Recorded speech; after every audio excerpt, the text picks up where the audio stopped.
जनाबे सैयदुल शुहदा ने दोनों शहजादों को इजाजत दी। एक बेटे को जनाबे सैयदुल शुहदा ने बाजू पकड़ के सवार कराया घोड़े पे, दूसरे को जनाबे अब्बास ने सवार कराया। दोनों ने हमला किया, एक ने मैमने पे, दूसरे ने मैसरे पे। एक ने दूसरे को आवाज दी, भाई हमला करके कल्बे लश्कर पे मिलते हैं। मामू के दुश्मन उमर साद का कत्ल कर देते हैं। जब दोनों करीब आए ना कल्बे लश्कर पे, उमर साद ने कहा पूरी फौज से कहो हमला कर। जब सारी फौज आई ना तो अचानक किसी एक ने सर में गुर्ज मारा, दूसरे के तलवार लगी, दोनों बच्चे जमीन पे आ गए। दोनों ने आवाज दी, मामू जान हमारी मदद को आइए। जनाब सैयदुल शुहदा बहुत तेजी से दोनों के लाशों पे पहुंचे।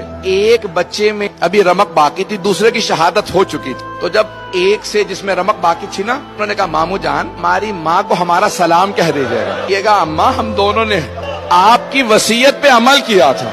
अम्मा हम फरात तक गए थे लेकिन हमने पानी नहीं पिया था।